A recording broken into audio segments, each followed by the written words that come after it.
श्री गणेशाय नमः।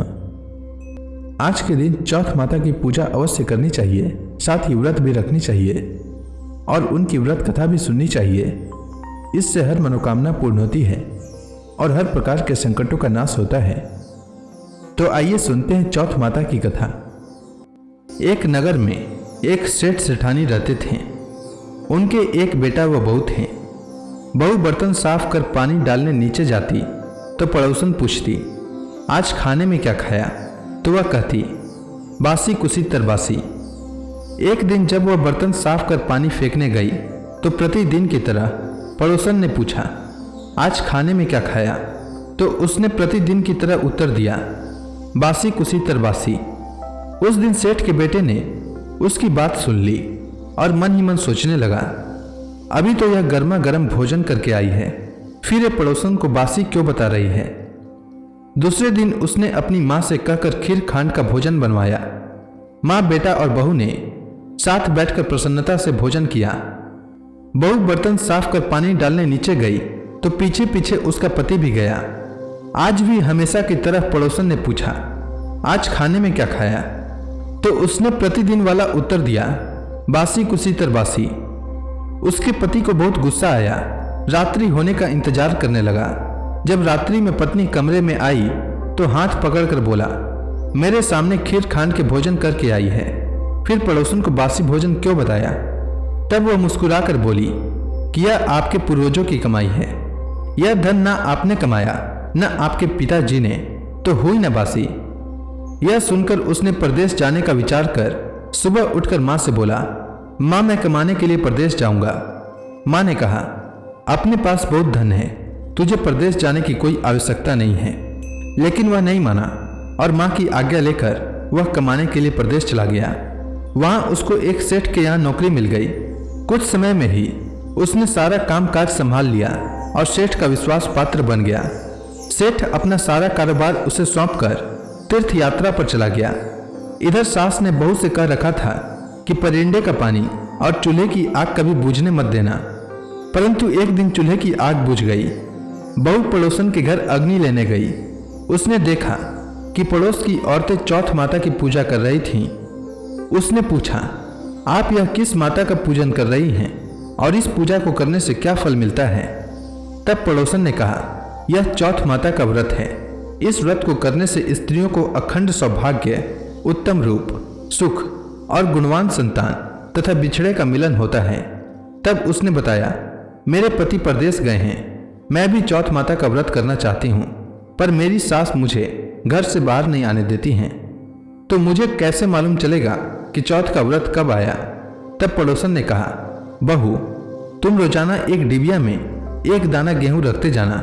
जब 30 दाने हो जाएं, उस दिन चौथ माता का व्रत रख लेना और शाम को चौथ विनायक जी का पूजन कर चंद्रमा को अर्घ देकर फिर खाना खा लेना।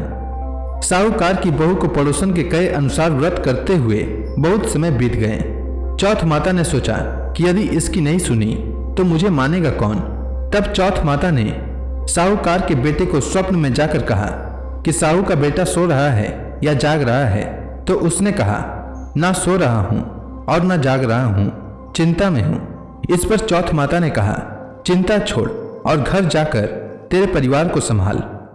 तब साहूकार के बेटे ने कहा, मेरा कारोबार बहुत फैला है। तब चौथ माता बोली, सुबह उठकर स्नान ध्यान से निवृत्त हो, दुकान जाकर चौथ माता का नाम लेकर घी का दीपक जलाकर बैठ जाना। जिसको लेना होगा वह ले जाएगा और जिसको देना होगा वह दे जाएगा। सुबह उसने वैसा ही किया और देखते ही देखते हिसाब हो गया और उसने घर जाने की तैयारी कर ली। घर रवाना हुआ तो रास्ते में एक सांप अपनी 100 वर्ष की आयु पूर्ण करके दाह समाधि लेने जा रहा था। उसने उसको सिसकार दिया। सांप ने गुस्से में कहा, मैं अपनी आयु पूर्ण करके मुक्ति पाने जा रहा था, तूने मुझे टोक दिया, इसलिए अब मैं तुझे डसूंगा। इस पर साहूकार के बेटे ने कहा, मैं 12 वर्ष के बाद अपने घर जा रहा हूँ, मैं अपनी माँ व पत्नी से मिल लूँ, तब डस लेना। तब सांप बोला, तू घर जाकर पलंग पर सो जाएगा। तब उसने कहा, मैं अपनी पत्नी की चोटी लटका दूंगा, उस पर चढ़कर डस लेना।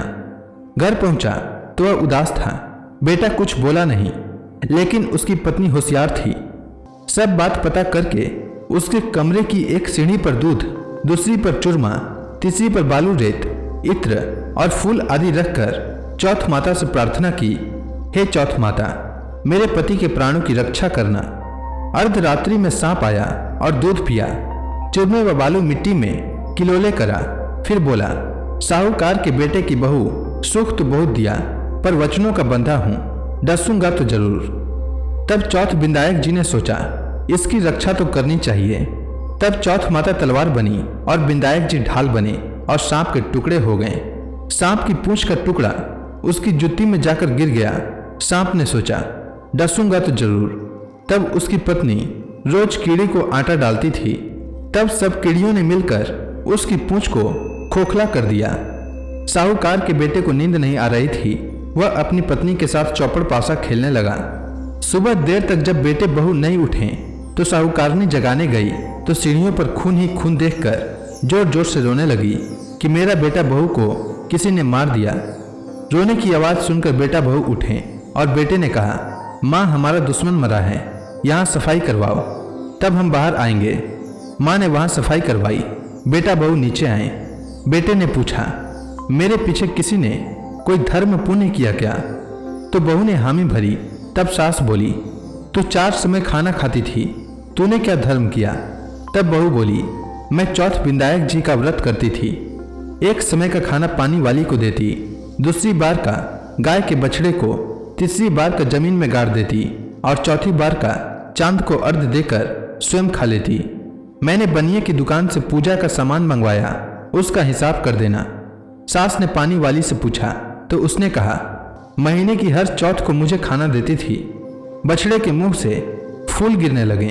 जमीन में खोदा तो सोने के चक्र मिले। बनिए से पूछा तो उसने अपना हिसाब बताया। फिर बहू ने कहा, अब चौथ का उद्यापन करना है। सास बहू ने चौथ माता का उद्यापन धूमधाम से किया और सारी नगरी में कहलवा दिया कि सब कोई चौथ माता का व्रत करना। साल की 13 चौथ करना, 13 नहीं तो 4 करना, 4 नहीं तो 2 चौथ माता का व्रत तो अवश्य ही करना चाहिए। हे चौथ माता, जिस प्रकार आप साहूकार की बहू पर प्रसन्न हुई, वैसे ही सब पर होना और सबकी मनोकामना पूर्ण करना। तो प्रेम से बोली चौथ माता की जय।